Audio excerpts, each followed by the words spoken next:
Hello friends, welcome to my YouTube channels. और आज हम पढ़ेंगे किसी अन्य बिंदु पर द्विध्रुव आघूर्ण के कारण वैद्युत क्षेत्र की तीव्रता। तो देखिए, यह आपका एक वैद्युत द्विध्रुव निकाय है जिसका मध्य बिंदु O है और जिसके बीच की अल्पतम दूरी 2L है। यह मध्य बिंदु होने के कारण आधा L इधर हो जाएगा और L इधर हो जाएगा। तो यह एक वैद्युत द्विध्रुव निकाय है जिसके बीच की दूरी अल्पतम है। निकाय के मध्य बिंदु O से थीटा अंश के कोण पर स्मॉल r मीटर दूरी पर कोई बिंदु P है जिस पर हमें वैद्युत क्षेत्र की तीव्रता का मान ज्ञात करना है। अब देखिए, ये थीटा अंश है, झुकाव है।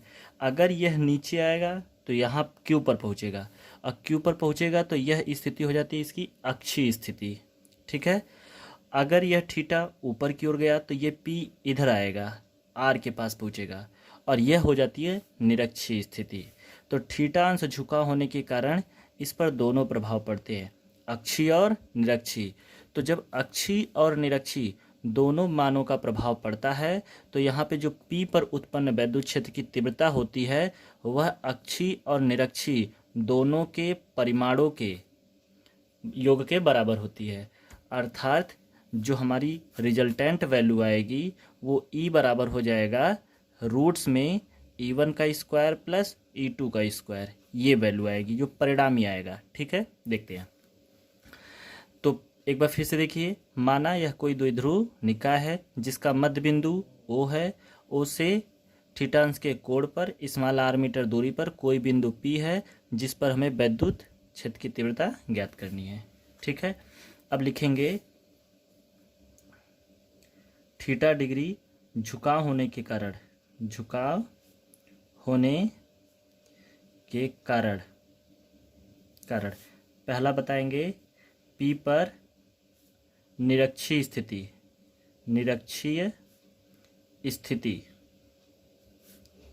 के कारण उत्पन्न वैद्युत क्षेत्र की तीव्रता, वैद्युत क्षेत्र की तीव्रता। ठीक है, तीव्रता यदि E1 हो तो क्या हो जाएगा, E1 इक्वल टू हो जाएगा के P अपान RQ साइन थीटा। क्यों? क्योंकि ये निरक्षीय स्थिति है, ये थीटा है तो यहाँ पे आ जाएगा E1 साइन थीटा और ये हो जाएगा E2 कॉस थीटा। क्योंकि ये ऊर्ध्वाधर है तो ऊर्ध्वाधर हमेशा साइन थीटा होता है और क्षैतिज दिशा हमेशा कॉस थीटा होता है। तो थीटा डिग्री झुकाव होने के कारण इसके दो घटक मिलेंगे, एक E1 साइन थीटा जो निरक्षीय स्थिति के कारण होगा और E2 कॉस थीटा जो अक्षीय स्थिति के कारण होगा। ठीक है, और दूसरी बात बताएंगे आप, ये इक्वेशन नंबर फर्स्ट बना देंगे और लिखेंगे P पर अक्षीय स्थिति के कारण, अक्षीय स्थिति के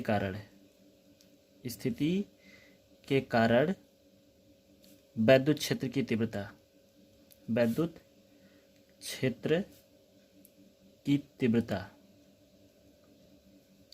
यदि E2 हो, कितना हो, E2 हो तो E2 बराबर हो जाएगा आपका के, अक्षीय स्थिति में कितना निकाले थे, के 2P अपान R का Q।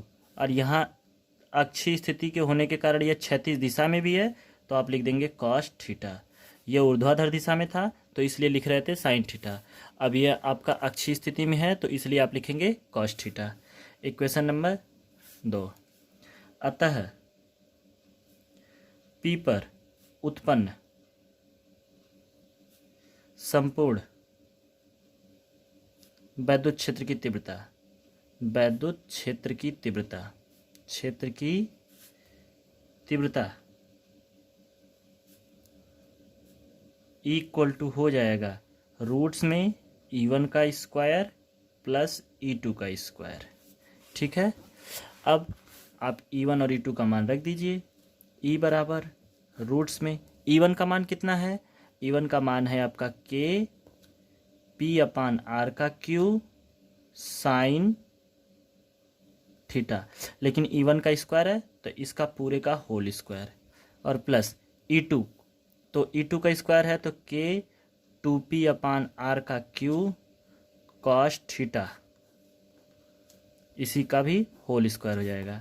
तो E इक्वल टू कितना आ जाएगा आपका, ये वैल्यू आ जाएगी, देखो इस पूरे का होल स्क्वायर तो K का होल स्क्वायर, तो K स्क्वायर, P का स्क्वायर, फिर साइन स्क्वायर थीटा, और नीचे R पावर 3 है, 3 का 2 जहाँ कर देंगे तो R पावर 6 प्लस, इस प्रकार यहाँ हो जाएगा K का स्क्वायर, 2 का square 4, P square cos square theta, और नीचे R का क्यूब, R पावर 6 हो जाएगा, सॉरी। अब देखिए दोनों में K कॉमन है, P कॉमन है, और नीचे R पावर 6 कॉमन है, इसे बाहर निकाल दीजिए।